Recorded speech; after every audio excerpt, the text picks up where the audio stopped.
Welcome to CapNat Storyteller, your haven for suspenseful stories. If you enjoy these tales, please give this video a thumbs up and subscribe. Drop a comment letting me know where you're tuning in from. Now, settle in, close your eyes, and let's begin. Lucas thought he had seen it all, a prodigy in the digital underworld, a master of hacking who could crack any system without leaving a trace. But one night, buried deep within a forgotten government server, he found a file that wasn't meant to be opened. The moment he clicked it, his screen went black, and a single chilling message appeared: "They're watching." Then came the whispers, soft, menacing, echoing from nowhere. His lights flickered, and his world began to crumble. What did he unleash? And why does it feel like someone, or something, is now inside his house? Lucas's heart pounded in his chest as he stared at the flickering monitors. The room was silent, save for the faint hum of his computer tower. The whispers that followed the ominous message seemed to linger in the corners of the room, just outside his line of sight. He wasn't the kind of guy who got scared easily. Years of living in the digital shadows had hardened him. But this was different. He reached out and tapped a few keys, trying to regain control of his system. The screens briefly returned to normal before another message popped up in stark white text on a pitch-black background. "Lucas Ward, we see you." His breath caught in his throat. How did they know his name? He was always careful, layers of VPNs, fake credentials, untraceable setups. No one could ever link him to his activities. Or so he thought. The whispers grew louder. Lucas spun in his chair, half expecting to find someone standing behind him. But the room was empty. His door was locked, and his curtains were drawn. He was alone. He forced himself to focus, his fingers flying over the keyboard as he tried to trace the origin of the message. But every command he typed was met with resistance. Whoever, or whatever, was doing this was better than anyone he'd ever encountered. The system wasn't just compromised, it felt alive. The file, Project Eden_Omega, was still open on one of his screens. Against his better judgment, he clicked on the next video. The grainy footage showed a room bathed in flickering fluorescent light. In the center was a metal table, and strapped to it was a man thrashing violently. A distorted voice narrated over the chaos. Subject 17. Exposure duration, 12 hours. Result, breach of cognitive stability. Termination recommended. The video cut to black, but not before a single frame of static showed a figure staring directly at the camera. Its face was obscured, but its eyes, they were unnatural, glowing faintly, almost aware. Lucas's stomach turned. What the hell was this? He moved to close the file, but his cursor froze. The same glowing eyes from the video appeared on his screen, staring at him, unblinking. A loud, high-pitched tone erupted from his speakers, making him rip his headphones off. "Shut it down. Shut it down," he muttered, slamming the power button on his computer. The screens went dark, and the sound stopped. He leaned back, his chest heaving. For a moment, the room was silent again. But then came the sound of footsteps. They weren't heavy, but they were deliberate, moving slowly across the hardwood floor of his bedroom. He turned toward the door, his heart racing. "Who's there?" he called out, trying to sound braver than he felt. No response. The footsteps stopped right outside his door. He could see the faint shadow of someone, or something, standing there.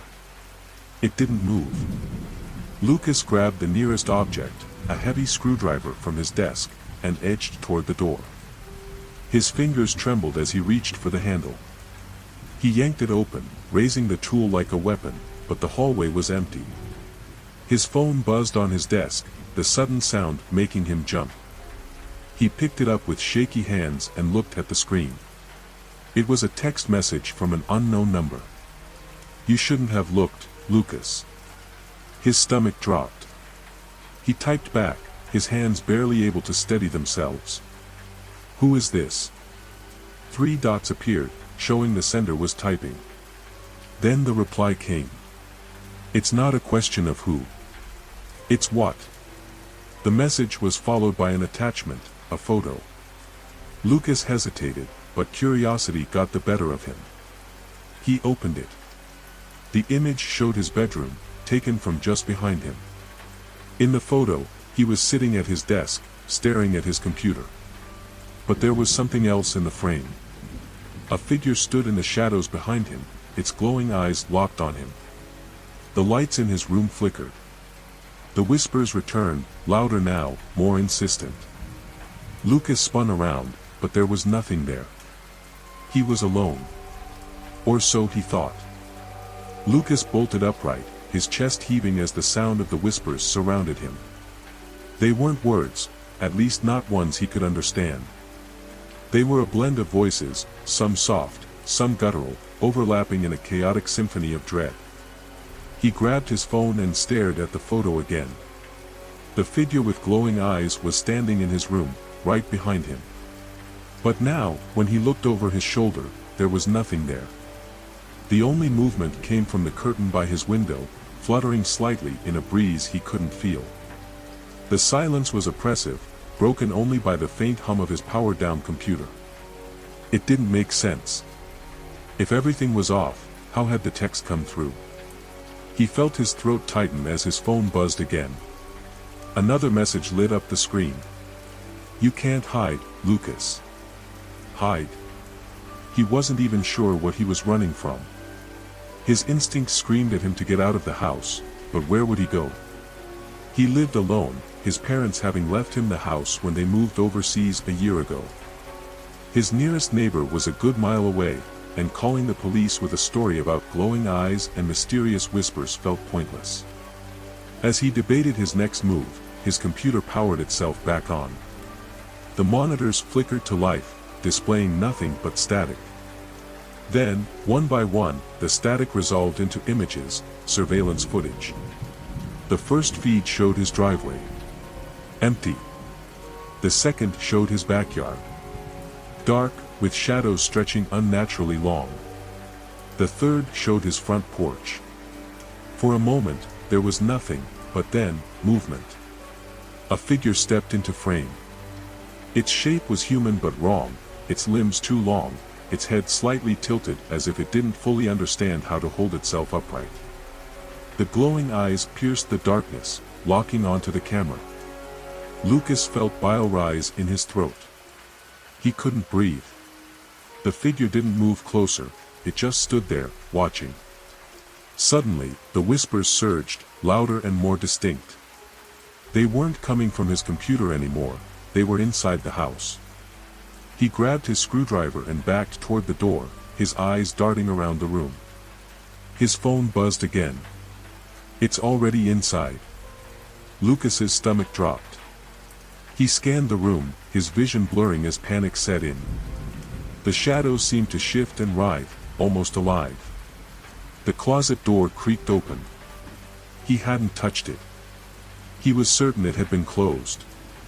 His grip tightened on the screwdriver as he inched toward the door to his room, ready to bolt. A faint click echoed through the house, followed by the unmistakable sound of slow, deliberate footsteps on the staircase. Someone, or something, was coming up.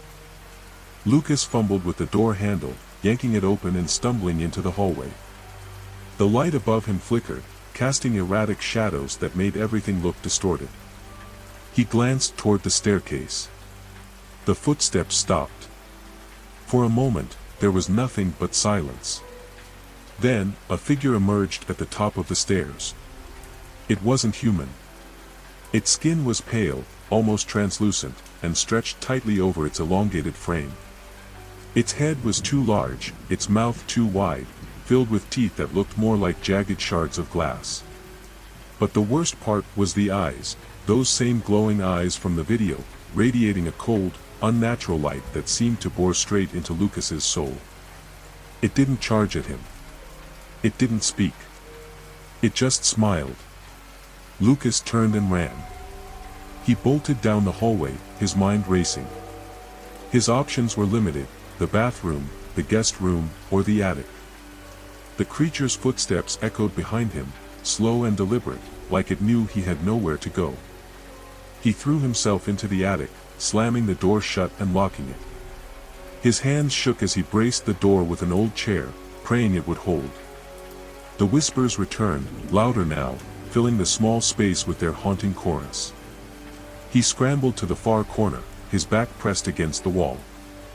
The attic was cluttered with forgotten boxes and dusty furniture, but it offered no real hiding places. His phone buzzed again. "You can't escape, Lucas." The attic door rattled. Lucas's breath hitched as he stared at the trembling handle. The creature was trying to get in. He searched the room for anything he could use as a weapon, but all he found was an old wooden bat. It wasn't much, but it was better than nothing. The door creaked open slightly, the chair scraping across the floor as it gave way. Lucas tightened his grip on the bat, his heart pounding so hard it felt like it might burst. The whispers grew deafening, and then, they stopped. The silence was worse. The door swung open fully, but there was nothing there. Lucas didn't move. He didn't breathe. He just stared at the empty doorway, waiting.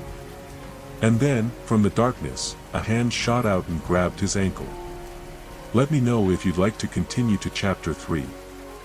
Lucas screamed as the cold, clammy hand tightened around his ankle. It felt unnatural, its grip like steel, sending icy tendrils of dread up his leg. He swung the bat wildly, connecting with nothing but air. The hand jerked him forward, dragging him toward the open attic door. "No! Let me go," he shouted, his voice cracking. The whispers returned, now clearer, almost forming words, though their meaning eluded him. Shadows danced in the corners of his vision, and for a fleeting moment, he thought he saw faces, distorted, screaming faces, lurking in the darkness. With a desperate kick, Lucas managed to free his leg, scrambling backward until his back hit the far wall. He clutched the bat tightly, his eyes darting between the doorway and the shadows. The attic fell silent again, the oppressive quiet pressing down on him. The door remained open, a gaping maw that seemed to breathe darkness. But nothing emerged. Lucas's hands trembled as he reached for his phone. He needed help, but who would believe him? His fingers fumbled over the screen as he dialed the only person who might, his old friend James, a tech wizard who had once warned him about digging too deep. The phone rang. Once. Twice. "Pick up," Lucas whispered, his voice shaky. The line clicked. "Lucas?" James's voice was groggy, confused. "It's 2 in the morning. What's?" "James. I need help. Something's happening. My system was hacked, and now there's something in my house." There was a pause. "Lucas, slow down. What are you talking about?" "Hacked? What did you?" "It's not just a hack." Lucas cut him off, his voice rising. "There's something here.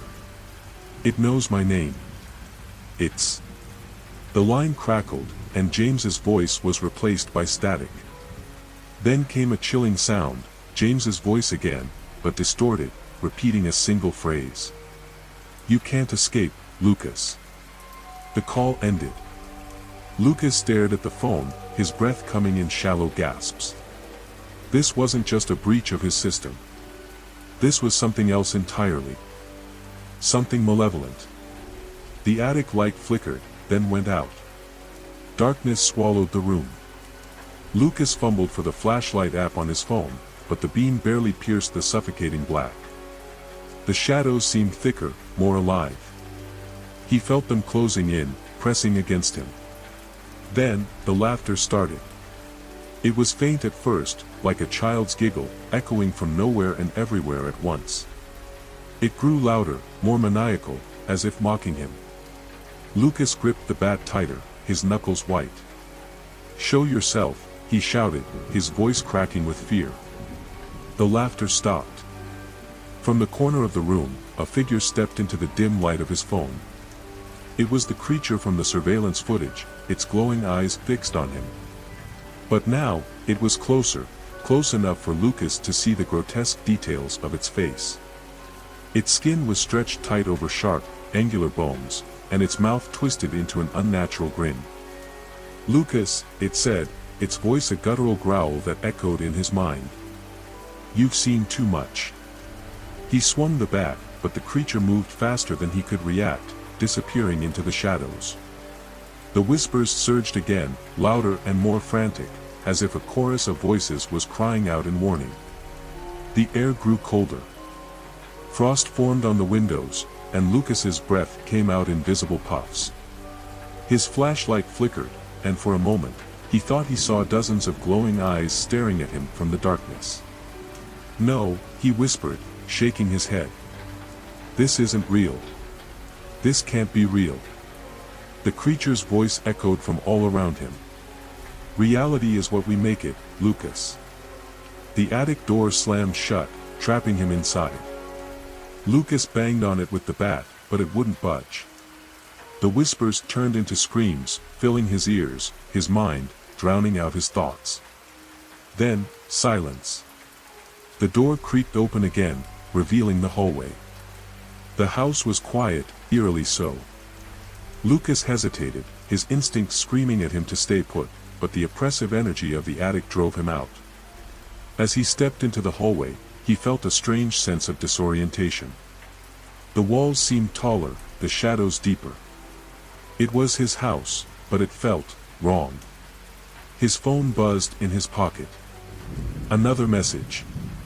"Turn around." He froze. Slowly, he turned. The creature was there, inches from his face. Its glowing eyes were all he could see, burning into his soul. Everything went black. Lucas woke to the sound of his own labored breathing. His head throbbed, and his vision blurred as he tried to piece together where he was. The first thing he noticed was the cold, bone-chilling and unnatural. It wasn't just the kind of cold that came from a drafty house, it felt as though the very essence of the air around him had been sucked out, replaced with an oppressive void. He was no longer in his attic. The walls were no longer the familiar wooden beams of his home but a gray, pulsating material that seemed alive, as if the walls were breathing along with him. A faint glow emanated from streaks running through the surface, like veins pumping an eerie, greenish fluid. "Where am I?" Lucas muttered, his voice barely above a whisper. He tried to stand, but his legs felt like jelly. His hands, clammy and trembling, gripped the ground beneath him, a sticky, wet surface that made his stomach churn. This was no longer his world. The whispers started again. At first, they were faint, like a distant radio tuned to a frequency just out of reach. Then they grew louder, closer, echoing from all around. "Lucas." The voices called his name, overlapping in a dissonant chant. Some were pleading, others mocking, and some sounded almost familiar.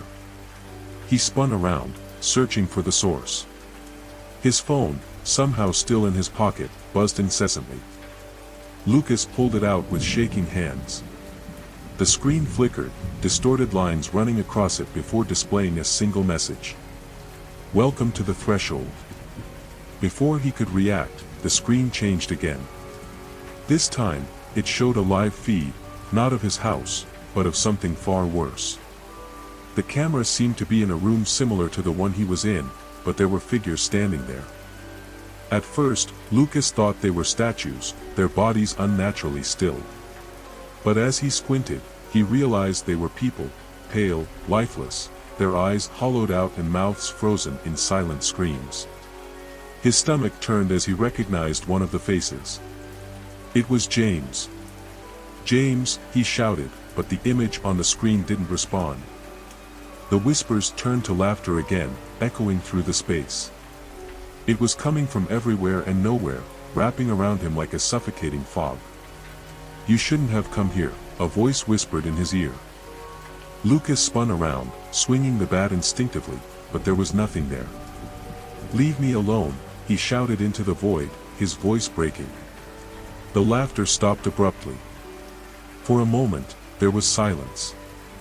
Then, the ground beneath him shifted, as if the room itself were alive. The floor rippled, and a black liquid began to seep through the cracks, spreading toward him like a sentient tide. He backed away, but there was nowhere to go. The liquid crept closer, and with it came the cold. It wasn't just physical, it was something deeper, something that clawed at his very soul. The whispers returned, louder this time, screaming incoherent words that made his head throb. He clutched his ears, but it was no use. The voices were inside him now, clawing at his thoughts, his memories. The phone buzzed again. "Face it, Lucas." The message was accompanied by an image. This time, it was him. He was lying in a room, surrounded by the same pale, lifeless figures. His own face stared back at him, frozen in a twisted expression of terror.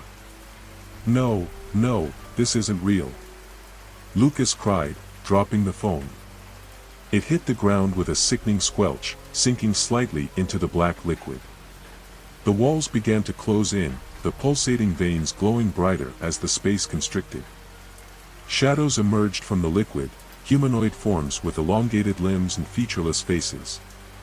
Their movements were jerky, unnatural, as if they were marionettes controlled by some unseen force. Lucas swung the bat at the nearest figure, but it passed through as if striking smoke. The creature's head tilted unnaturally, as if mocking him, before lunging forward. He stumbled back, his heart pounding as he realized the bat was useless. The creatures advanced, their glowing eyes the only discernible feature in the darkness.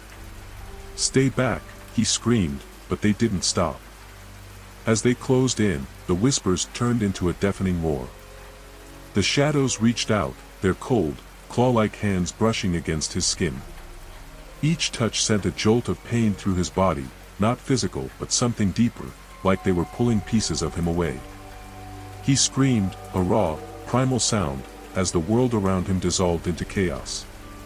The walls, the floor, the creatures, all of it melted into a swirling void of black and green, pulling him into its depths.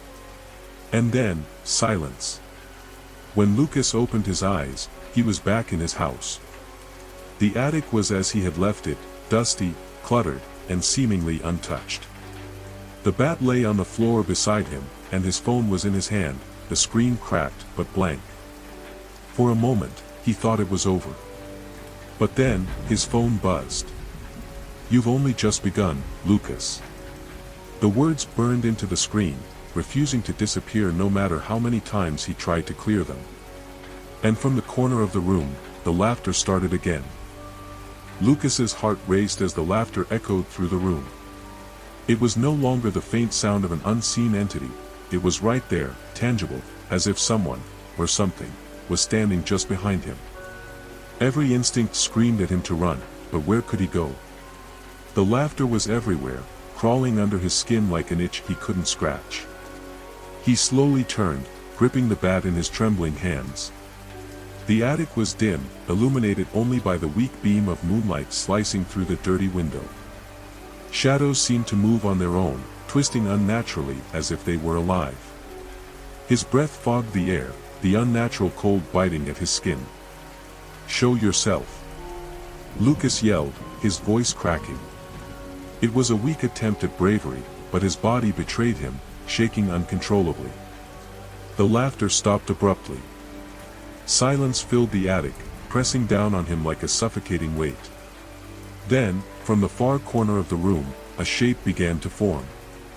At first, it was just a faint outline, a distortion in the air, but it quickly solidified. A figure emerged, cloaked in shadow, its face obscured except for two glowing white eyes that stared directly at Lucas. "You shouldn't have opened the door, Lucas," the figure said. Its voice was a guttural whisper, like dry leaves rustling in a storm. I didn't mean to," Lucas stammered, backing away. "I didn't know what I was doing."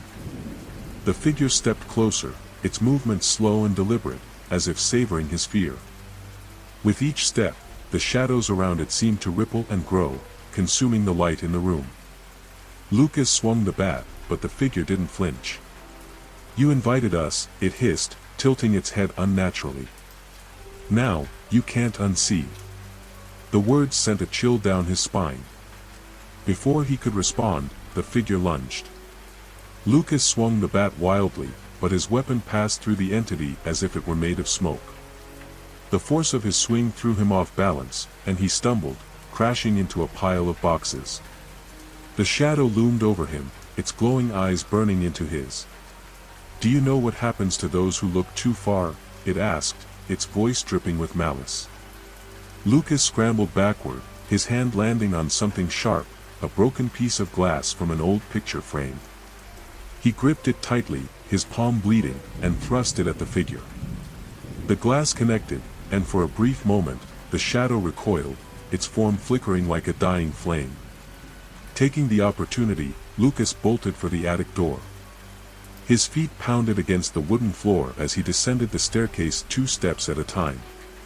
The house was eerily quiet, the kind of quiet that made his ears ring.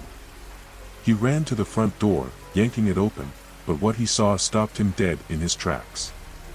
The outside world was gone. Where his street should have been was a swirling void of darkness, the same black and green vortex he'd seen in the otherworldly place.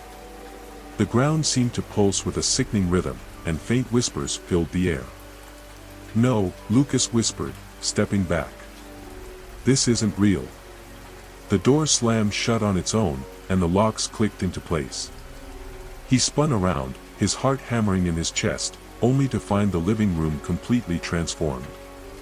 The furniture was decayed, covered in a thick layer of dust and cobwebs.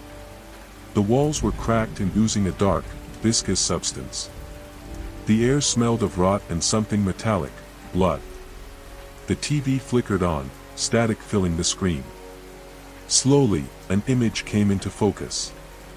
It was a live feed of his own house, but from an impossible perspective, like a surveillance camera watching every corner. He saw himself standing in the living room, bat in hand, looking around in terror. "What do you want from me?" Lucas screamed at the screen. The camera feed zoomed in on his face, his wide, terrified eyes filling the frame. Then, the screen went black. Words appeared, written in a jagged, crimson font. "You can't hide from what you are." Before Lucas could react, the lights flickered, and the room was plunged into darkness. He could hear footsteps, slow, deliberate, circling him. His breathing quickened, and he swung the bat wildly, hoping to hit whatever was stalking him. A cold hand brushed against his neck. He spun around, but there was nothing there. The laughter returned, louder this time, echoing from every corner of the room. He pressed his back against the wall, his eyes darting around, searching for the source. "Lucas," a voice whispered directly in his ear. He screamed, swinging the bat, but it was wrenched from his hands by an unseen force. The bat flew across the room, clattering to the floor. The whispers grew louder, overlapping until they became an unbearable roar. And then, silence. Lucas opened his eyes, realizing he was no longer in the living room. He was back in the attic, sitting in the same spot where it all began. The laptop was in front of him, its screen glowing faintly. The chat window was open, and a single message blinked on the screen. "Level 2 complete. Are you ready for the next challenge?" Lucas stared at the screen, his heart pounding. He wanted to close the laptop, to walk away and never look back. But his hands moved on their own, hovering over the keyboard. Against his better judgment, he typed a single word. "Yes." The screen flickered, and the shadows in the room deepened. The laughter returned, low and menacing, as the screen filled with a new message. "Welcome to the game, Lucas. This time, the stakes are higher." The attic door slammed shut behind him, and the room was plunged into darkness once more.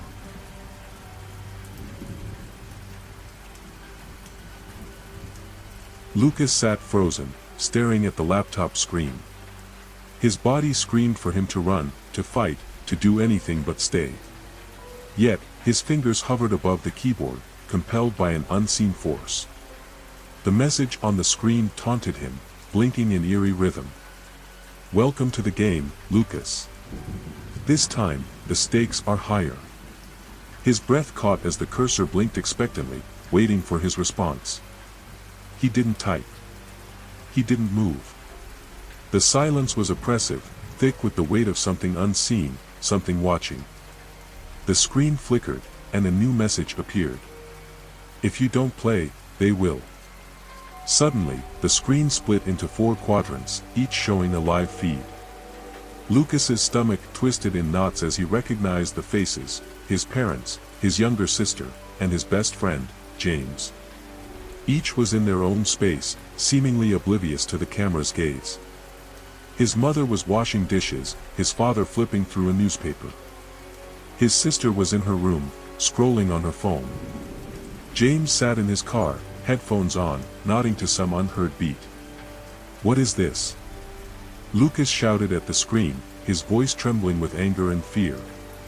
The screen glitched, and another message scrawled itself across the center. Their lives depend on you. A chill coursed down Lucas's spine. This wasn't just a game anymore, if it ever had been. It was real, and now the stakes weren't just his sanity or survival. They were everyone he loved. Why are you doing this? He yelled into the empty attic. The laptop answered with a shrill, distorted laugh. Then, the feed zoomed in on his sister, Amelia. She was still scrolling through her phone, oblivious to the shadow that began to form behind her. No, Lucas whispered. Amelia, look behind you. He banged on the screen as if it would somehow reach her, but she didn't react. The shadow grew darker, more defined, until it resembled a tall figure cloaked in writhing smoke. Its face was an empty void, save for 2 glowing white eyes that locked onto Amelia. Stop it! Lucas screamed. Leave her alone. Another message appeared. Then play. Lucas's hands shook as he typed, his desperation overcoming his fear. What do you want me to do? The screen went black for a moment, then filled with text. Follow the instructions. One wrong move, and the clock runs out. Tick-tock, Lucas.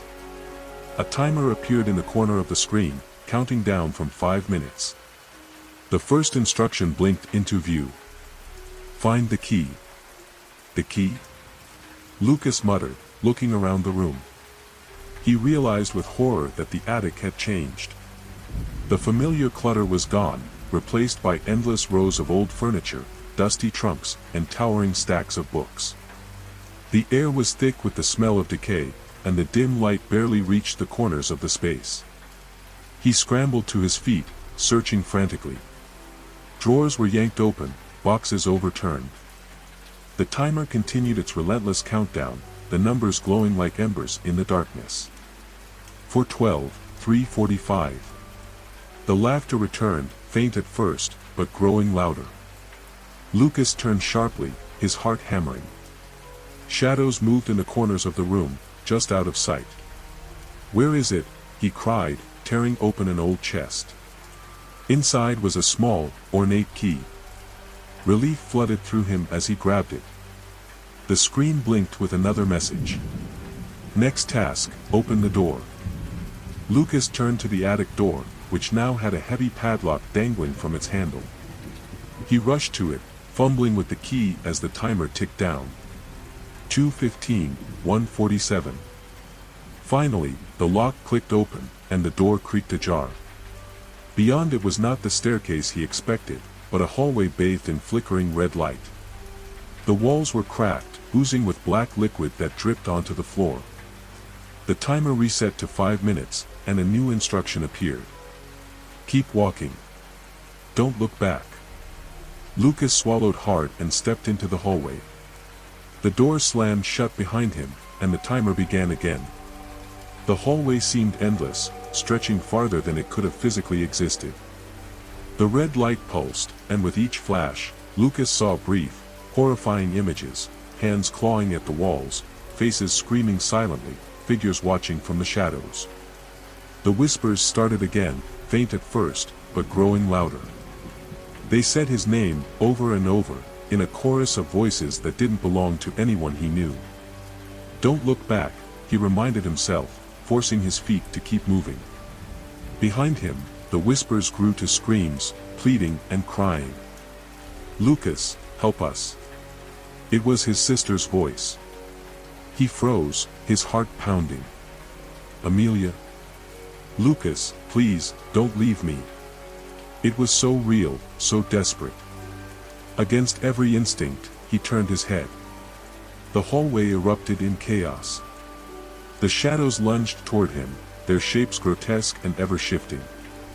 Faces with empty eyes and gaping mouths screamed as they reached for him. Lucas broke into a sprint, his legs moving on pure adrenaline. The timer hit 0. A deafening roar filled the hallway, and the floor beneath him cracked and splintered. He fell, plummeting into darkness. His screams were swallowed by the void. When he hit the ground, it wasn't the hard impact he expected. It was soft, cold, and wet. He was in a forest, the air thick with mist and the smell of damp earth. The only sound was the rustling of leaves and the faint hum of static. The laptop was in front of him again, its screen glowing eerily in the darkness. A new message appeared. "You broke the rule. Now they pay the price." "No, no, no," Lucas shouted, grabbing the laptop. "I'll do whatever you want. Just leave them alone." The screen flickered, and the feeds of his family and James returned. But this time, they weren't alone. The shadowy figures surrounded them, their glowing eyes fixed on the camera. The laughter returned, louder and more menacing than ever. "You can't win, Lucas. The game isn't meant to end." Lucas screamed into the void as the screen filled with static, and the shadows closed in. The world spun around Lucas, a blur of static, shadows, and fear. His body was numb, unable to feel the ground beneath him as he lay in the forest. The eerie glow of the laptop screen flickered with each pulse of the dark void, casting unsettling shadows on his face. His heart hammered in his chest, his breath coming in short, desperate gasps. "Please, stop this," Lucas whispered, clutching the cold, lifeless device in his trembling hands. But the screen continued to flicker, and a new message scrolled across it, each word a dagger in his mind. "The end is near. Your last choice." The forest around him seemed to close in, its trees twisting unnaturally toward him, their gnarled limbs reaching like claws. The air grew colder, and the whispers returned, louder than ever. They were no longer distant, but right beside him, hissing in his ears with words he couldn't quite understand. A deep, gut-wrenching sense of inevitability gripped him. Whatever this was, it had gone beyond the boundaries of a simple game. He looked around, searching for any sign of escape, but the forest seemed endless, the ground beneath him sinking with every step. The shadows shifted and swirled in the corners of his vision, too fast to be fully seen. And then, he heard it. A voice. Soft, almost melodic, but laced with malice. It came from behind him, whispering his name, Lucas. He turned, his legs trembling, his breath shallow, and there, standing in the dark, was a figure. It was tall and thin, its limbs unnaturally long, its face a hollow mask of darkness, eyes burning with an unholy glow. Lucas's breath hitched in his throat. He tried to scream, but the sound caught in his chest, suffocating him. The figure stepped forward, its presence suffocating the air. The whispers grew louder, forming words, phrases, commands. "You cannot escape." Suddenly, the figure's mouth opened wide, far wider than any humans should. The darkness inside it seemed to draw in everything around it, like a void ready to swallow the world. "You should have never played." The words reverberated in Lucas's mind, sinking into his soul. It was as though they were all his worst fears personified, all the dread he'd ever felt, now manifesting before him. His heart raced, and instinct screamed at him to run. But his feet were rooted to the ground, frozen by terror. The figure's eyes gleamed brighter, and Lucas felt the oppressive weight of something ancient, something alive, pressing in on him. As the figure reached out, its hand extended unnaturally long, its fingers ending in claws that gleamed like shards of glass. They were so close now that he could feel the chill of its touch, like death itself whispering into his ear. He stumbled backward, desperately trying to escape. The laptop clutched in his hands, he glanced at it once more.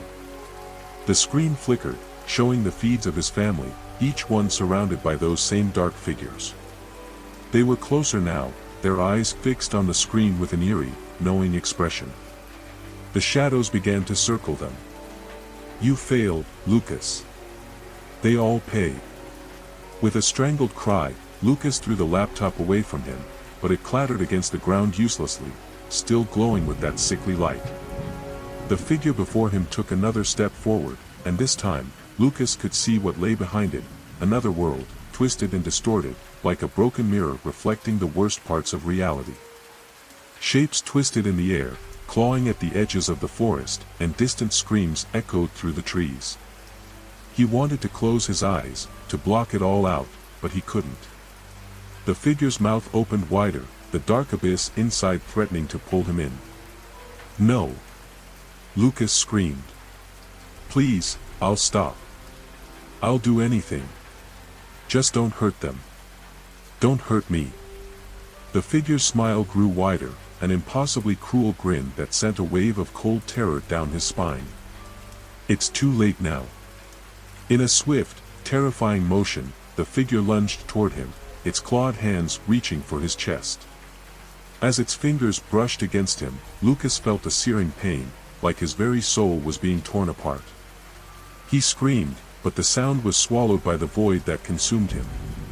The last thing he saw before the darkness overtook him was the image of his family's faces, their eyes wide with fear as the figures closed in. He could hear their voices faintly, calling his name, his sister, his parents, James, all of them trapped in their own nightmare. And then, everything went silent. When Lucas awoke, he wasn't in the forest anymore. The familiar weight of his body was gone. His hands were no longer his own, but a cold, lifeless shell. The world around him was distorted, as though viewed through a fogged window. He tried to move, but his limbs refused to obey. His eyes were wide, but no longer seeing. He was staring at a reflection, his own, but not himself. His face was twisted in an expression of pure terror, frozen in time. And then, the reflection, smirked.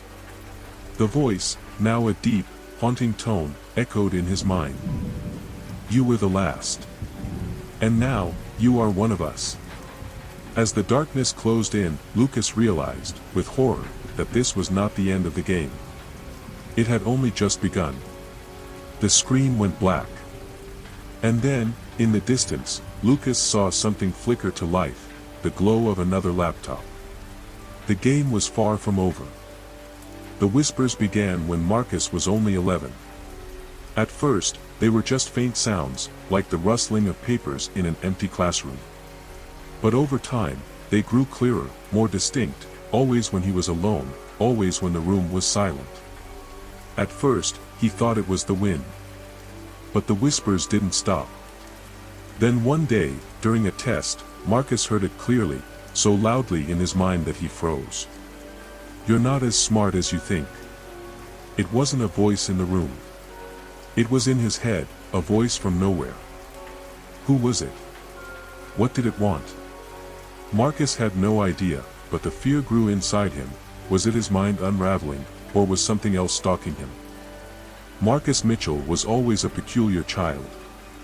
At just 13 years old, he was far ahead of his peers, intelligent in a way that both amazed and disturbed the adults around him.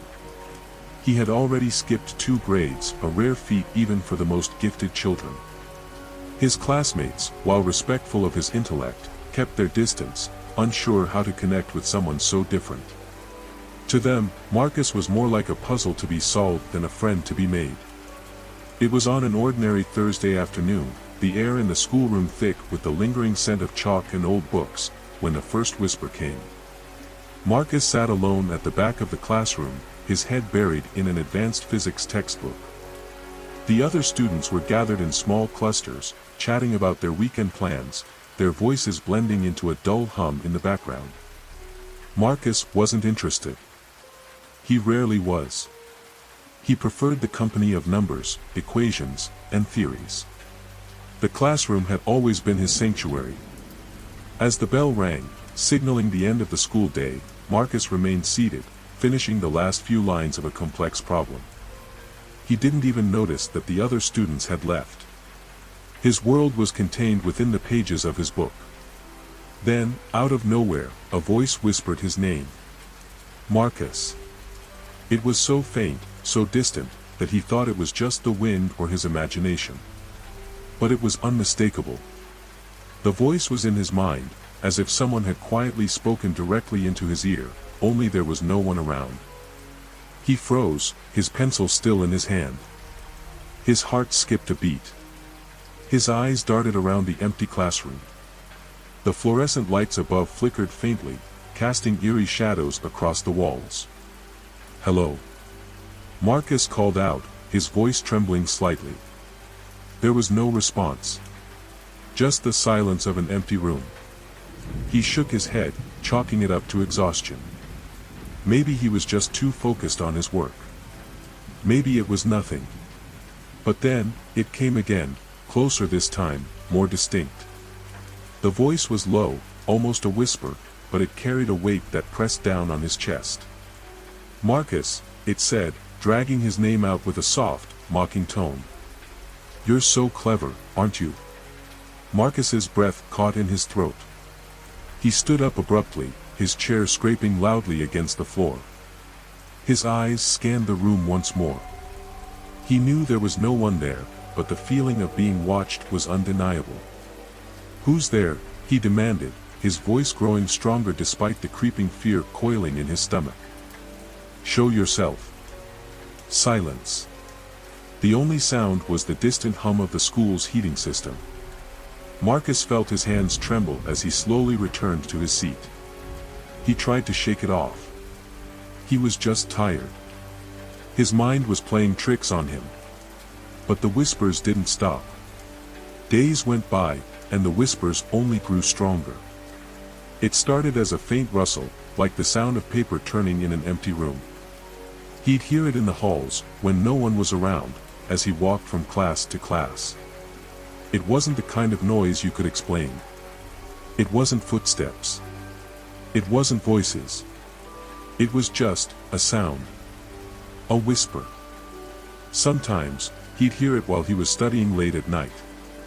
He'd be sitting at his desk, the glow of his desk lamp illuminating his textbooks, when a faint voice would whisper from somewhere just behind him. "Marcus." It wasn't just the voice anymore. It was more than that. There was a pressure, like the air had thickened around him. He couldn't breathe properly when it happened. His chest would tighten, and the world around him would seem to distort, like he was being pulled into another place, somewhere darker, colder. At first, Marcus tried to ignore it. He couldn't let something like this affect him. He was too smart for that. But the whispers, they had a quality to them that he couldn't explain. They felt like they were probing his mind, like they were slowly chipping away at his thoughts, twisting them. One evening, as Marcus stayed late at school, finishing up his latest project, he found himself alone in the classroom once more. The rest of the students had gone home, and the building had grown eerily quiet. The walls seemed to press in on him, the fluorescent lights flickering above like dying stars. He should have left, but he didn't. He was almost done. His pencil scratched across the paper, the only sound in the otherwise silent room. And then, it came again. "Marcus." This time, the voice was louder, clearer. It was as if the whisper was no longer a mere presence in his mind, but something tangible, something real. He snapped his head around, his heart pounding in his chest. The classroom was empty, just as it had been a moment ago. But the voice didn't stop. It was relentless now, each whisper louder and more insistent than the last. It was as if the room itself was filled with voices, all speaking at once. "You're not as smart as you think you are," it said, the words dripping with mockery. "You're not special. You're just a boy. You'll never be good enough." Marcus's breath hitched. The voice sounded like it was coming from all directions at once, like the very walls were alive, suffocating him with their words. He stood up, shaking, his legs unsteady beneath him. "Stop it," he shouted, his voice cracking. The classroom fell silent. He didn't know what was happening. He didn't know if it was real or if his mind was breaking. He grabbed his backpack, his hands trembling as he fumbled with the zipper. He had to get out of here. He had to escape. But as he turned toward the door, the whispers followed. They grew louder, louder than ever before, echoing in his ears like a deafening roar. "Marcus, you're never getting out." He reached for the door handle, but his fingers wouldn't cooperate. His hands were cold, stiff. The room seemed to close in around him, the air heavy with an oppressive force. The whispers continued, relentless and insidious, as if they were part of the very fabric of the room itself. Marcus's mind raced, but it felt like there was no escape. Was he going mad? Or was something much darker at play? As he stumbled backward, the lights above flickered again, plunging the room into darkness. The whispers stopped, but the silence that followed was worse. It was as if the room itself was waiting for him to make a move, waiting for him to decide whether he would face what was coming or run away and never return. The whispers didn't stop. For Marcus, the days that followed felt like a descent into madness. Each morning, he woke with a sense of dread, a tightness in his chest that wouldn't release no matter how hard he tried to breathe. The whispers had followed him home, slithering into his thoughts when he was alone, filling the silence with their cruel, mocking tone. But that night, after the events in the classroom, the whispers grew louder. More demanding. And Marcus couldn't ignore them any longer. It started with a restless sleep. Marcus lay in bed, the room dark, the moonlight filtering through his curtains like pale, ghostly fingers. He closed his eyes, trying to find peace, but his mind wouldn't quiet. Every time he almost drifted off, the whispers would return, soft at first, but unmistakable. "Marcus, you can't escape." He shot up in bed, his heart pounding in his chest. Sweat clung to his skin. He glanced around the room. Nothing. No one. But the whispers, oh, the whispers, came again. "You're not safe." This time, the voice was closer. So close, in fact, it felt like it was standing right beside him. He could almost feel the breath on his neck. His pulse raced. He turned his head quickly, expecting to see someone, or something, standing there, but the room was empty. Still. The darkness seemed to press in on him, suffocating him. The shadows in the corners of his room danced, stretching unnaturally long across the walls. His eyes were wide, scanning the space, searching for something, anything that could explain this madness. But there was nothing. Except the door. The door to his bedroom creaked. Marcus's gaze snapped to it. The door was ajar, just a crack, as if someone had been watching him from the hallway. A chill crawled up his spine, his skin prickling with cold sweat. He didn't remember leaving the door open. Slowly, his feet touched the cold floor. Every step he took felt like he was walking through thick mud. His breath was shallow, his body trembling, but he had to know. He had to be sure there was no one out there, no one in the house. He crept toward the door, his pulse hammering in his ears, the whispers growing louder with every step. "Marcus, come closer." He froze at the doorframe, his hand hovering above the handle. The voice wasn't in his mind anymore. It was real. It was coming from just beyond the door. His mind screamed at him to run, but his feet remained planted. "Open it, Marcus," the voice whispered, this time soft and slow, almost sweet, but beneath it, there was an edge of something darker, something predatory. "You want to know the truth, don't you?" His hand gripped the doorknob, and with a swift motion, he swung the door open. The hallway was empty. His breath came in ragged gasps. The silence in the house was deafening. For a long moment, he stood there, staring down the hallway that led to the stairs, to the rest of the house. The whispers had stopped, but the oppressive feeling lingered, heavy and thick in the air. Then it came again. This time, it wasn't a whisper. It was a knock. A soft, slow knock on the wall at the end of the hall. Marcus turned toward the sound. His stomach churned. He wanted to run, to flee, but something told him he had to face whatever this was. The knocking continued, rhythmic, steady, like a countdown. Tick. Knock. Tick. Knock. Each knock echoed through the house, growing louder with each passing second. His body moved of its own accord, his legs shaking beneath him as he crept toward the sound. With every step, he felt the weight of unseen eyes pressing into his back. The hairs on his neck stood on end. As he reached the corner of the hall, the knocking stopped. He hesitated, staring at the dark doorway at the end of the hallway. There was no light. No movement. Just a thick, suffocating darkness. The whispers began again, this time louder than ever, filling the air like a swarm of bees. You've come too far, Marcus. You can't go back now. Marcus swallowed hard. His throat felt dry, his heart thudding against his ribcage. But he couldn't turn back now. He had to know. He took a deep breath and stepped into the room. The room was small, barely more than a storage closet. But it wasn't the room that made Marcus's blood run cold, it was the mirror. A large, old mirror, framed with intricate carvings, hanging on the far wall. The glass was dark, nearly black, as if it absorbed all light. His reflection stared back at him, but something was off.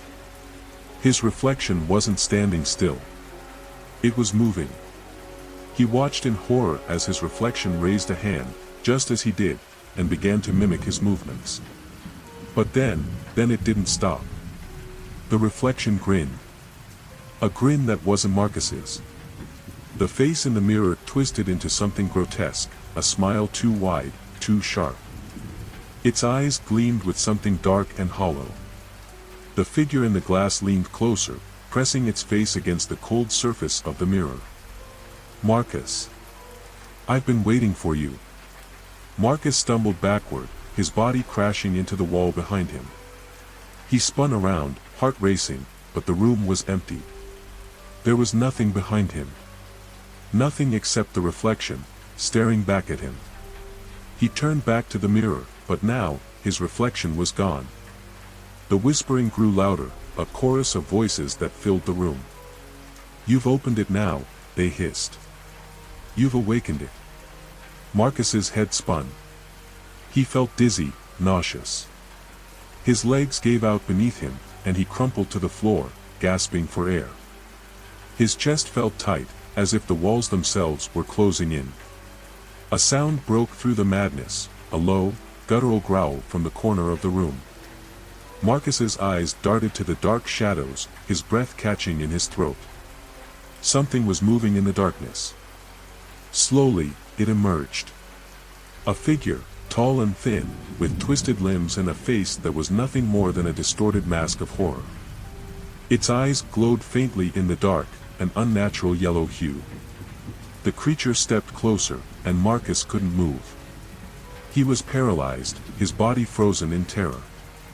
The creature's mouth opened, revealing rows of sharp, jagged teeth, and it whispered, "You shouldn't have looked." Marcus could feel the cold, suffocating air closing in around him as the creature's presence became more overwhelming. Every instinct in his body screamed at him to run, but his legs refused to move, as if the very air had solidified into stone, trapping him in place.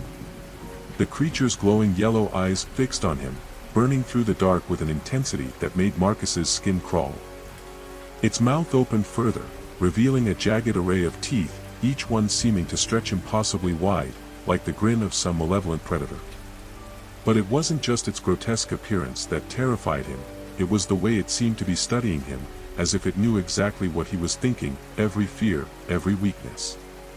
The growling sound that had filled the room now faded into a horrible silence, and for a moment, Marcus thought the creature might speak, but it didn't. It just stood there, the shadows wrapping around its form, bending and twisting unnaturally as if it didn't belong to this world.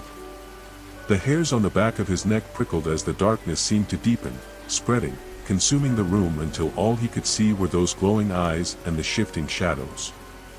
Finally, after what felt like an eternity, the creature took a step toward him. It moved with eerie, jerky motions, like a marionette pulled by invisible strings. With each movement, the room seemed to tremble, the floorboards creaking under its weight. Marcus's heart slammed against his chest, each beat sounding louder than the last in the suffocating silence. His breath hitched, his throat tightening as he desperately tried to make sense of what was happening. Was this a nightmare? Some twisted dream? But the cold, the fear, the crushing weight of the atmosphere, they were all too real. And there was only one explanation: this thing, whatever it was real. The creature leaned closer, its rancid breath washing over Marcus in a wave of decay. He could almost taste the rot on the air. It whispered something that sent a chill so deep into his bones that he thought he might die on the spot. "You should never have looked." Marcus's mind was spiraling.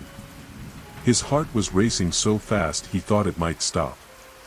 Every instinct told him to run, to scream, to do anything, but his body refused to respond. He was paralyzed. His eyes locked with the creature's, and it was as if they were pulling him in, dragging him deeper into something dark, something that was not just in the room, but inside him. He could feel the whispers swirling in his mind again, like tendrils creeping into his thoughts. "Why are you doing this?" Marcus finally managed to croak, his voice barely a whisper, strangled by fear. The creature's grin widened, its face contorting further as it stepped closer, until its face was just inches from his own. Marcus could feel its cold breath on his skin, and it sent an icy shiver straight through his spine. The thing didn't respond with words.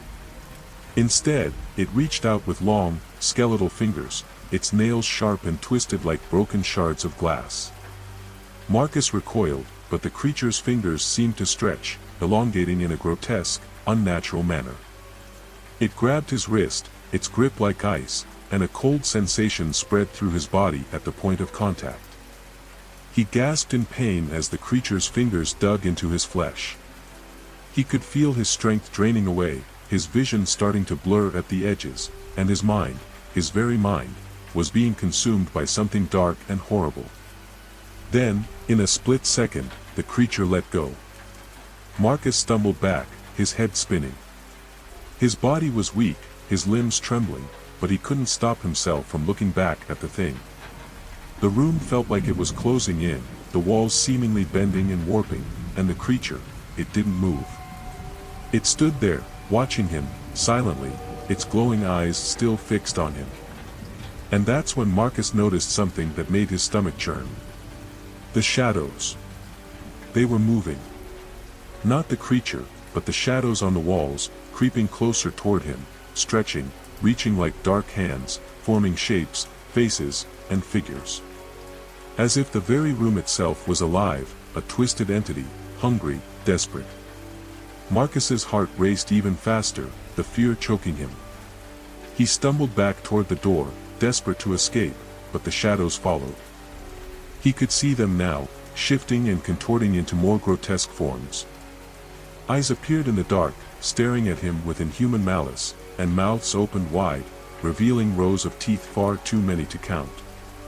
"You shouldn't have opened the door," a voice whispered, low and guttural, seeping from the walls, from the very fabric of the house.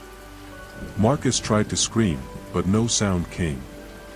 He opened his mouth, gasping for breath, but the words refused to leave. His body was frozen, his mind spiraling into a panic. He reached for the door handle, but it was as though the door had fused into the frame, locked in place by an unseen force. The creature in the corner chuckled. It was a sickening sound, almost human, but not quite. It was the sound of something broken, something wrong. Marcus could feel the air thickening, suffocating him as the creature's laughter echoed in the room, bouncing off the walls. Suddenly, a voice broke through the chaos, clear, familiar. Marcus froze. It was his mother's voice, calling from downstairs. "Marcus! What are you doing up there? Come down, please. I'm worried about you." For a brief moment, Marcus thought he might be dreaming. His mother, she was here. She could help. But then, another sound filled the room. The floor creaked. Slowly, deliberately. The shadows shifted, stretching farther, moving, as though something was walking toward him. Slowly. One step at a time. And that's when Marcus realized. It wasn't his mother calling. The voice was a distortion, a mimicry of what he wanted to hear. The creature's grin widened as it stepped toward him again, its presence growing heavier, darker. The whispers returned, now a cacophony of voices, each one more frantic, more insistent than the last. "You can't run from us. You can't escape what's coming for you." Marcus's heart raced, his breath shallow and panicked, but his feet still refused to move. The air was thick, suffocating, pressing in from all sides. And just as he thought he might collapse from the weight of it all, something terrifyingly familiar happened. The lights flickered. Once. Twice. And then, they went out completely. The room plunged into darkness. But Marcus wasn't alone. He could feel them. The eyes. The presence. The thing behind him, waiting to consume him. Marcus didn't know how long he had been standing there in the dark, frozen in place, but it felt like hours. His mind raced, desperately trying to make sense of the nightmare he was trapped in. His pulse thudded in his ears, drowning out everything except for the suffocating silence that enveloped him. And yet, he wasn't alone. The darkness seemed to be alive, thick, heavy, and pressing in from all sides. The walls felt as though they were closing in, and Marcus could hear faint, irregular sounds from the shadows, scratching, dragging, whispering, just beyond the edge of his hearing.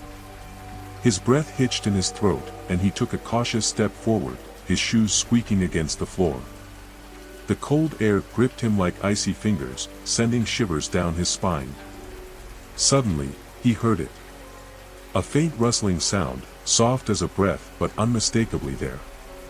Marcus's body tensed, his eyes darting to every corner of the room, searching for the source of the noise. But there was nothing, just the oppressive darkness and the swirling silence. He tried to call out, but his throat was dry, tight with fear. No words would come. Every instinct told him to move, to get out of there, but he couldn't. His legs were frozen, his body trapped by an invisible force, as if the very air had conspired to keep him still. And then, the rustling came again. It was closer this time. A faint scraping sound, like nails dragging across wood. Marcus's stomach churned, the hairs on his neck standing up. His eyes strained in the dark, but there was nothing. Just shadows. Endless, suffocating shadows. But those sounds, they were real. He could feel them. They were moving closer, creeping closer, like a predator closing in on its prey. Panic surged through him, but still, his body refused to move. He was paralyzed, unable to tear his gaze away from the thick blackness that surrounded him. The shadows seemed to bend and twist, moving like liquid, flowing and reforming, changing shape in a disturbing, unnatural way. Marcus's breath came faster, shallow gasps, as his heart raced. And then, from the corner of his eye, he saw it. A figure. It was standing in the far corner of the room, just outside the pool of darkness. At first, Marcus thought it might be a trick of the light, his mind playing cruel games with him. But no. It was real. He could see it now, more clearly.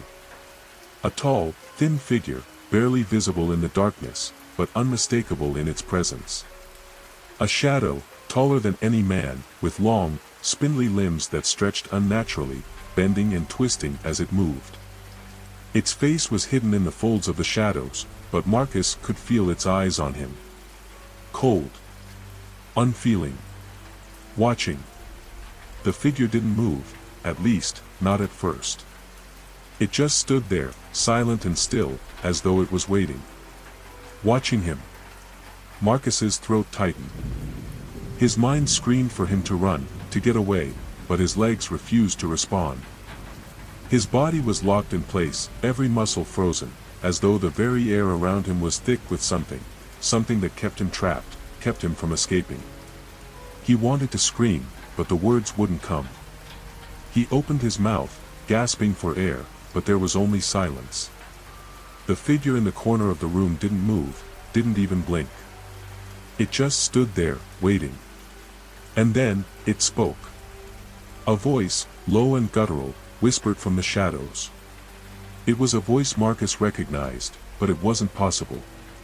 "Marcus, you're not alone." The words were slow, deliberate, each one lingering in the air like a curse. They cut through the silence, sending a jolt of terror through Marcus's chest. His blood ran cold, and his heart skipped a beat. How could it know his name? How could it speak? He couldn't understand.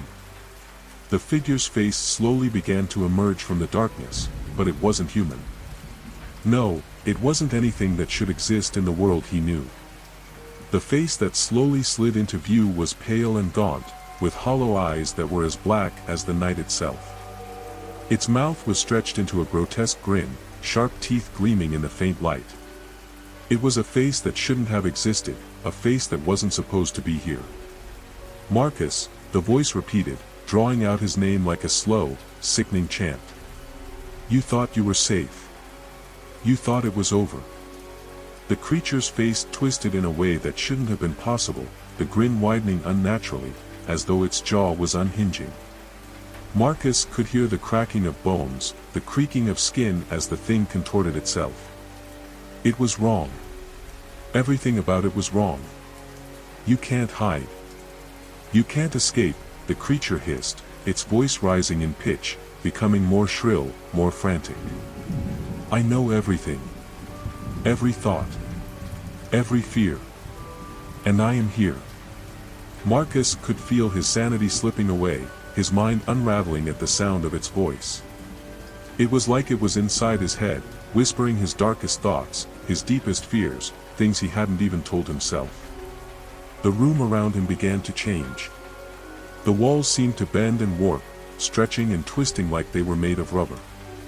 The shadows deepened, growing thicker, more oppressive, until they seemed to consume the entire room. The air grew cold, freezing, in fact, as if the very essence of the place was draining his warmth, his energy, his will to fight. He had to move. He had to run. But he couldn't. The creature stepped forward, its limbs moving in strange, jerking motions. It was closing in on him, and Marcus could feel the weight of its presence bearing down on him, suffocating him, crushing his chest. It was so close now, just inches away, its rancid breath hot on his skin, its long fingers reaching out to touch him. And that's when Marcus finally understood. This wasn't just a nightmare. This wasn't just some creature haunting him. This thing was part of him. It was born from his mind, from his fears, from his deepest insecurities. It was a manifestation of everything he had tried to bury, tried to forget. And now, it had come for him. "You can't escape me, Marcus," the creature whispered again, its voice dripping with malice. "I am you. I always have been." And with that, the darkness closed in. The figure's fingers wrapped around his throat, tightening, squeezing, and everything went black.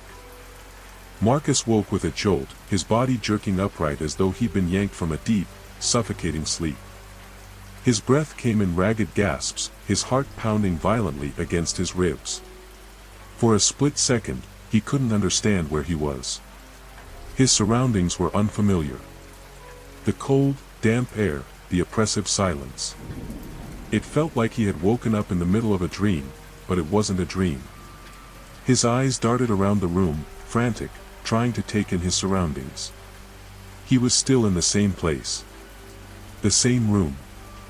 The same darkness. But something was different. It wasn't just the crushing silence or the unrelenting shadows that seemed to pulse and shift. No, it was the feeling. The feeling that something was watching him. He could sense it, this pressure in the air, like 1,000 unseen eyes locked onto him, scrutinizing him, waiting for him to move, to make a mistake. He rubbed his eyes, trying to clear his vision, but his hands felt strange, as though they weren't his own. There was a numbness to them, a coldness that shouldn't have been there. His fingers were stiff, his skin pale. He could still feel the lingering presence of the creature, the one that had haunted him, that had whispered his name in the darkness. The thing that had almost destroyed him. But it wasn't gone. It was still here. Somewhere. His heart raced again as his eyes fell upon the corner of the room, the place where he had first seen the shadowy figure. There was nothing there now, just the dark corner, the darkness that stretched out like a living thing. But Marcus couldn't shake the feeling that it was lurking, waiting for him to let his guard down, to look away for just a second. The silence was maddening. A low, almost imperceptible sound reached his ears, a subtle creak, like the shifting of a floorboard. His head snapped toward the sound, his muscles tensing in an instant. His eyes flicked to the door. The window. The walls. But there was nothing. No sign of life, no movement, just the suffocating weight of the room pressing in on him. He took a tentative step forward, his legs unsteady as though they weren't fully under his control. Each movement was calculated, cautious, as if the air around him was something he might break if he wasn't careful. The room felt smaller, tighter, the walls somehow closing in. The shadows in the corners seemed to grow longer, stretching out toward him, as though trying to reach out and grab him. And then, he heard it again. A soft scraping sound. The noise was faint but unmistakable. It was coming from behind him. His body went stiff, and a cold sweat broke out on his brow. He knew, he wasn't alone. He wasn't imagining it. The darkness was alive, and it was toying with him. With his heart thundering in his chest, Marcus slowly turned around. Nothing. There was nothing there. But the scraping had stopped, replaced by a low, guttural sound. A whisper. Barely audible, but unmistakable. His name. Marcus. The voice was slow, methodical, drawn out like it was savoring each syllable, each breath. Marcus felt his stomach lurch, his mind unraveling as he stared into the empty space. It was as though the voice was coming from everywhere and nowhere at the same time, echoing through the very walls of the room, vibrating in the air like a wave of dread. His eyes darted to the shadows. They were no longer just shadows, they were moving, shifting in the dark, stretching and warping into shapes that didn't belong. They had a form now, a shape, something unnatural, like an arm, long and thin, with fingers that curled and reached out like tendrils. The shadows seemed to take on life, writhing, twisting, as though they were searching for him. And then, just as quickly as they had appeared, they vanished. Marcus's chest tightened, his mind struggling to make sense of the impossible. What was happening? He reached out, his fingers trembling, his breath shallow. The walls felt closer now, almost claustrophobic. He could feel the temperature dropping, the air thickening around him. It was like the entire room had turned into one big trap, one that he couldn't escape, no matter how hard he tried. Suddenly, there was a loud bang, a sharp, jarring noise that rang through the room, shaking the floor beneath him. Marcus froze, his heart skipping a beat as his eyes darted to the source of the sound. It came from the window. He hadn't even noticed it before, but now, he could see it. The window was open. Just slightly. A sliver of darkness beyond it, the night sky hanging just out of reach, as though mocking him, taunting him. The banging continued, louder this time, like someone was trying to break through. The noise was frantic, desperate, as if something, or someone, was trying to force its way inside. Panic surged through Marcus, and for a split second, he thought he saw something. A figure. A silhouette. Something tall, thin, and shadowed, standing outside the window, its face pressed against the glass. He stumbled backward, his breath ragged, his chest heaving with fear. It was real. It was still here. He rushed to the window, his hands shaking as he tried to close it, but the latch wouldn't budge. The cold wind blew in, biting at his skin, sending chills down his spine. His heart raced as the scratching noise grew louder, the figure outside pressing against the window harder now, trying to force its way in. And then, the figure moved. Slowly. With purpose. It turned its head toward Marcus. And then it grinned. That smile, wide, unnatural, stretching impossibly, was enough to freeze Marcus to the spot. The creature's eyes, black, hollow pits, locked onto his, and Marcus felt a wave of dread wash over him. He couldn't breathe. His entire body trembled with fear as he stood there, staring at the thing that was trying to get in. The thing that was already inside. "Marcus," the voice whispered again. "You can't run from me." In that moment, Marcus knew there was no escape. Not from the darkness. Not from the thing that had followed him. It had always been there. Watching. Waiting. And now, it was ready. The last thing Marcus saw was the figure's face pressed against the glass, its grin widening further, as though it were savoring the fear in his eyes. Then, the window shattered. Marcus was no longer sure if he was awake. The room around him was spinning, the edges of the walls warping and fading in and out of focus. His breathing was shallow, his body shaking uncontrollably.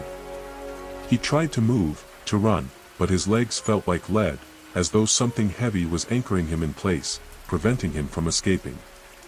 The shattered window lay in pieces at his feet, the cold wind blowing in through the jagged edges. The figure outside, the one that had haunted him since the beginning, was gone. But Marcus didn't feel relief. He felt worse. Worse than ever before. The thing was here. It was inside. And it wasn't finished with him. He tried to scream, but no sound came out. His mouth moved, his throat constricting, but the terror was too much. It was suffocating. The pressure in his chest was unbearable, and it was all he could do to stay conscious. Then, a sound, a slow, deliberate step. A footfall. No, more than that. It was a presence. A being. Something was moving around him, circling him. Its every movement felt deliberate, calculated, as though it knew exactly what it was doing. Marcus could feel it now. The cold fingers, brushing against the back of his neck. The breath on his skin. He dared not look. Dared not turn around. He was alone, yet he wasn't. He could feel its eyes on him, those hollow, black eyes, watching, always watching. And then, that voice. That voice that had followed him since the very first night. Marcus. His name came out in a whisper, but it wasn't the voice he was familiar with. It was distorted now, deeper, darker, as if it had been twisted by something far more sinister than before. "You thought you could escape me. You thought you could run, but you never could." The walls around him seemed to close in tighter, the darkness growing more suffocating by the second. The room was too small, too cramped, too much. The shadows moved, writhing and shifting, forming shapes that made no sense, elongated limbs, faces contorted in agony, their eyes wide open, begging for release. Marcus couldn't breathe. He couldn't think. Every nerve in his body was screaming at him to move, to fight, to get out, but his body wouldn't respond. He was paralyzed, trapped in this nightmare, and it felt like it would never end. Suddenly, the door, his last possible escape, slammed shut with a deafening crash, locking itself from the outside. The sound reverberated through the room, echoing off the walls, filling his ears until he thought his head would burst. The figure stepped closer. He could hear its breathing now, slow, rhythmic, like a predator stalking its prey. The air grew colder, the chill crawling under his skin, freezing him to the bone. His hands were trembling, his fingers numb, but he couldn't stop them from shaking. His vision blurred again, the edges of his world turning dark and indistinct. And then he saw it. A figure, standing right in front of him, just inches away. It wasn't human. It wasn't anything that could be described by words. It was a silhouette, tall, thin, its shape distorted, as though it were made of shadows itself. Its face was featureless, except for the mouth. That mouth. It stretched wide, impossibly wide, too wide, and the grin that formed was one of pure malice. "You wanted to know what happened to the others, didn't you?" the voice hissed, its breath rancid, smelling of decay. "Well, Marcus, now you'll know. You'll be just like them." He wanted to scream, wanted to run, but the fear had stolen his voice, his ability to move. The shadow leaned closer, its presence suffocating, as though it were absorbing all the light around him. The darkness seemed to creep into his veins, filling him, turning him cold, numb. "Look at me," the voice urged, now a low, guttural growl. "Look into my eyes." Marcus felt the compulsion to obey, to look into those dark, empty eyes, even though every part of him screamed to look away. He couldn't stop himself. Slowly, his head turned, his body trembling violently, until his eyes locked onto the figure's face. But there was nothing there. Just a void. A black hole where a face should be, as though staring into the infinite abyss. Suddenly, the figure reached out, its hand, long, bony, and skeletal, moving toward him. Marcus could do nothing but watch as it got closer, the fingers stretched, reaching, and then the grip. It grabbed his wrist with a strength that shouldn't have been possible. It was cold, freezing cold, and the touch felt like ice seeping into his skin, burning him from the inside out. His body went numb, the pain unbearable, but it wasn't the pain that terrified him the most. It was the realization. The thing wasn't just trying to hurt him. It was trying to take him. And then, there was nothing. The room went dark, the walls fading, the figure dissolving into the blackness. The silence returned, heavy, all-consuming. He was alone again. Alone in the dark, with nothing but the sound of his own ragged breaths. He tried to move, tried to scream, but there was no sound, no movement. His body refused to respond, frozen in place, trapped in this endless nightmare. And then, from the darkness, he heard the voice again. The final whisper. "Welcome to your eternity." And with that, everything went silent. The story leaves Marcus trapped in an endless cycle, his fate sealed. The fear of the unknown continues to linger in the shadows, with the unsettling feeling that what has been unleashed can never truly be stopped.